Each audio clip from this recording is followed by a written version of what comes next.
हाँ तो बच्चों, आज हम जिस टॉपिक पे डिस्कस करेंगे वह है प्रतिरोधों का संयोजन। कौन सा है? प्रतिरोधों का संयोजन। तो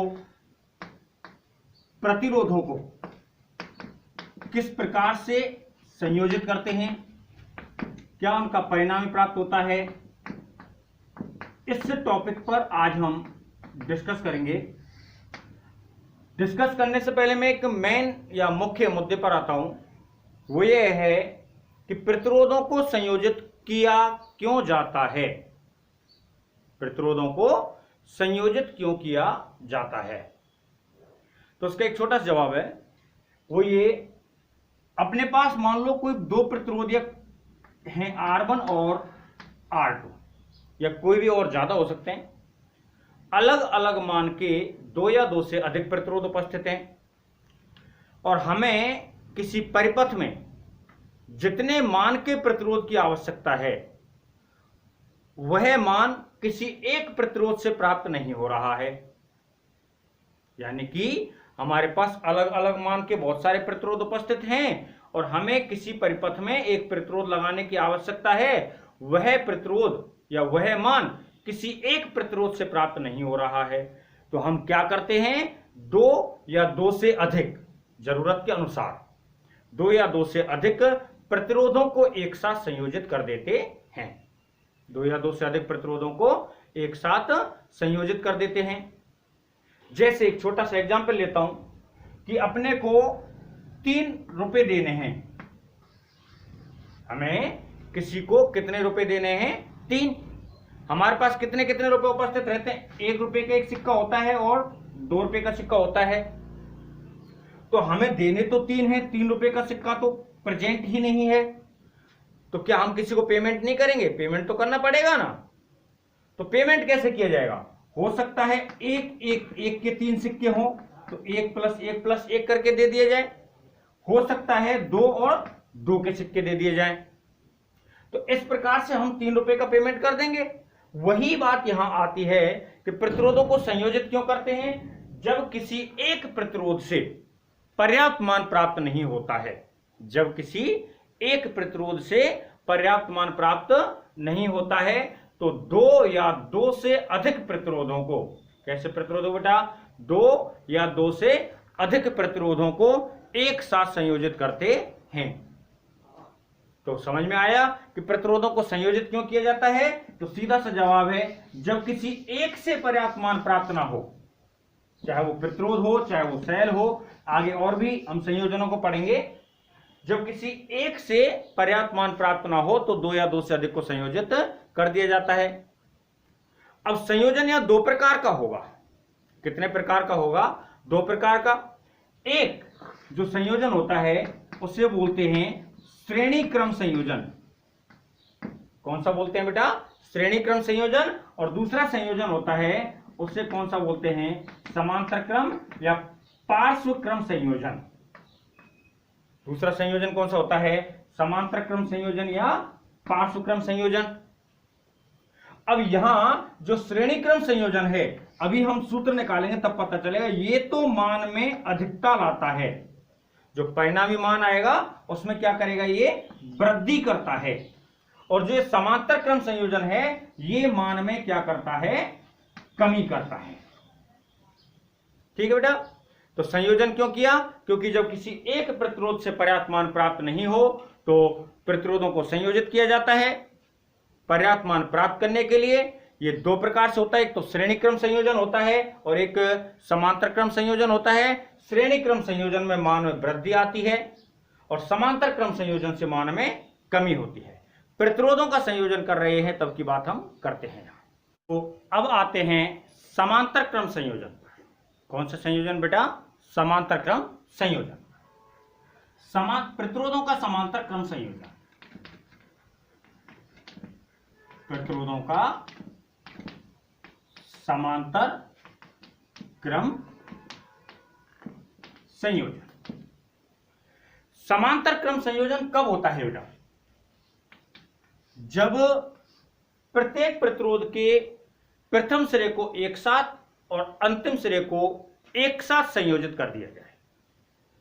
जब संयोजन में लगे प्रत्येक प्रतिरोध के प्रथम सिरे को एक साथ और अंतिम सिरे को एक साथ संयोजित कर दिया जाए तो उस संयोजन को समांतर क्रम संयोजन कहते हैं। कौन सा संयोजन कहते हैं बेटा? समांतर क्रम संयोजन। जैसे एक प्रतिरोध ये लेके चला, दूसरा प्रतिरोध ये लेके चला, तीसरा प्रतिरोध ये लेके चला। इन प्रत्येक प्रतिरोध का ये प्रथम सिरा मान लेते हैं और ये कौन सा सिरा हो गया? अंतिम सिरा। इन सिरों को तो एक साथ संयोजित कर दिया जाए। प्रथम सिरे लिए प्रथम सिरों को एक साथ जोड़ दिया और अंतिम सिरे को एक साथ जोड़ दिया जाए तो ये प्रतिरोधों का संयोजन समांतर क्रम संयोजन कहलाता है। कौन सा संयोजन कहलाएगा? ये समांतर क्रम संयोजन। और हम यहां कौन से संयोजन पर विचार कर रहे हैं? अब प्रतिरोधों के समांतर क्रम संयोजन। कौन से संयोजन पर विचार कर रहे हैं बेटा? प्रतिरोधों के समांतर क्रम संयोजन पर। तो प्रतिरोधों का समांतर क्रम संयोजन आया। परिभाषा के तौर पर लिखना चाहेंगे तो पहले लिख ही देंगे, जब संयोजन में लगे प्रत्येक प्रतिरोध के प्रथम सिरे को एक साथ और अंतिम सिरे को एक साथ संयोजित कर दिया जाए तो उसे प्रतिरोधों का समांतर क्रम संयोजन कहते हैं। प्रतिरोधों का कौन सा संयोजन कहते हैं बेटा? समांतर क्रम संयोजन। अब मैं चित्र बना के चल रहा हूं और चित्र में तीन प्रतिरोधों को जोड़ रहा हूं, जैसे श्रेणी क्रम में संयोजित किए थे। एक प्रतिरोध ये रहा, दूसरा प्रतिरोध ये रहा और तीसरा प्रतिरोध ये रहा। तीनों प्रतिरोधों को एक दूसरे के साथ कौन से क्रम में संयोजित करना है बेटा? समांतर क्रम में। कौन से क्रम में संयोजित करना है? समांतर क्रम में। जिनके प्रथम सिरों को एक साथ जोड़ दिया और अंतिम सिरों को एक साथ जोड़ दिया। अब प्रतिरोधों में धारा प्रवाहित करनी पड़ेगी तो हम क्या करते हैं? इसको 20 वोल्ट की बैटरी के साथ संयोजित कर देते हैं। किसके साथ संयोजित कर देते हैं बेटा? 20 वोल्ट की बैटरी के साथ। तो ये 20 वोल्ट की बैटरी हो गई, ये प्लस हो गया, ये क्या हो गया? माइनस। अब बैटरी में कुंजी के को जैसे ही ऑन करेंगे परिपथ में क्या प्रवाहित हो जाएगी? धारा। अब क्या है बेटा कि जो ये समांतर क्रम संयोजन और श्रेणी क्रम संयोजन में एक अंतर होता है। श्रेणी क्रम संयोजन में प्रतिरोधों में प्रवाहित धारा का मान तो कैसा होता है? समान, और विभव का मान कैसा होता है? अलग अलग। लेकिन समांतर क्रम संयोजन में क्या होता है? विभव का मान तो कैसा होता है? समान, और धारा का मान कैसा होता है? अलग अलग। तो तीन प्रतिरोध यहां लेके चल रहे हैं। पहले का मान R1 है, दूसरे का मान R2 है, तीसरे का मान क्या है? R3। तो ये जो धारा तीनों प्रतिरोधों में जाएगी, धारा का मान कैसा हो जाएगा? अलग अलग हो जाएगा। और विभव का मान कैसा रहेगा? एक समान। तो धारा तीन भागों में टूट के एक में I1 हो गया, एक में I2 हो गया, एक में क्या हो गया? I3। प्रतिरोधों के अनुसार मान लेते हैं जो धारा टूटी तीन भागों में वो कौन कौन सी टूटी थी? I1, I2 और I3। और इनके जो विभव हैं, विभव का मान कैसा रहेगा? एक समान रहेगा। तो B विभव यहां पे, B विभव यहां पर और B विभव ही यहां पर रहेगा। यहां से देखो धारा I1 आएगी, यहां से I2 आएगी और यहां से कौन सी आएगी? I3। तो इन तीनों धाराओं का योगफल फिर से क्या हो जाएगा? I। ठीक बेटा? तो ये हो गया समांतर क्रम संयोजन। अब समांतर क्रम संयोजन में जब धारा का मान अलग अलग है तो कुल धारा निकालनी पड़ेगी और अपने को धारा का मान प्रत्येक प्रतिरोध के सिरों पर अलग अलग निकालना पड़ेगा। तो निकालते हैं। प्रथम प्रतिरोध कौन से बेटा? लिख देते हैं प्रथम प्रतिरोध में प्रवाहित धारा। प्रथम प्रतिरोध में प्रवाहित धारा। तो प्रथम प्रतिरोध में प्रवाहित धारा I1 है। पहले प्रतिरोध में कौन सी धारा जा रही है? I1। तो I1 का मान क्या होता है? B/R ओम के नियम से। अब पहले प्रतिरोध का विभव क्या है बेटा? B, और प्रतिरोध की जगह पर कितना है? R1। तो प्रथम प्रतिरोध में प्रवाहित धारा का मान I1 का मान क्या आ गया? B/R1। ऐसे द्वितीय प्रतिरोध में, द्वितीय प्रतिरोध में प्रवाहित धारा I2 बराबर क्या हो जाएगा बेटा? B/R2। ऐसे तीसरे का निकाल देते हैं। तृतीय प्रतिरोध में प्रवाहित धारा तृतीय प्रतिरोध में प्रवाहित धारा को क्या लेके चल रहे हैं अपन, I3, क्या लेके चल रहे हैं, I3। तो I3 बराबर क्या हो जाएगा बेटा, B/R3। कुल धारा निकालनी है तो कुल धारा क्या आएगा, तीनों धाराओं के योगफल के बराबर।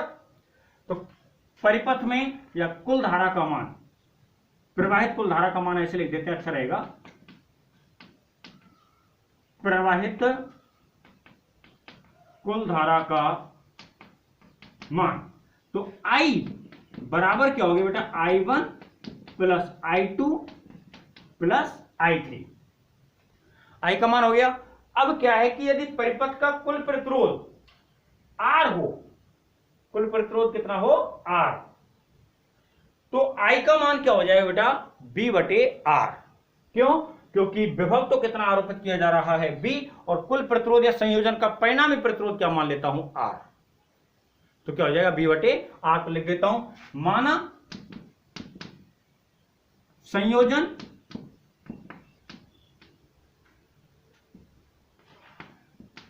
का तुल्य प्रतिरोध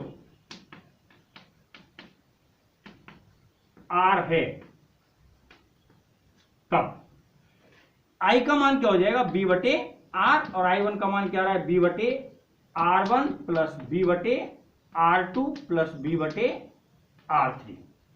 तो देखो बेटा ऊपर से क्या कॉमन आ गया, B, तो क्या हो गया, 1/R1 plus 1/R2 plus 1/R3।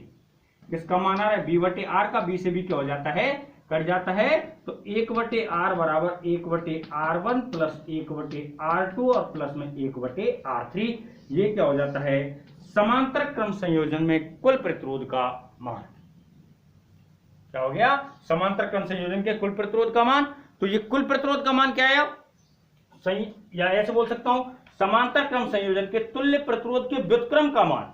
उल्टा हो रहा है ना, 1/R आ रहा है, तो तुल्य प्रतिरोध के व्युत्क्रम का मान संयोजन में लगे प्रत्येक प्रतिरोध के व्युत्क्रम के योगफल के बराबर होता है।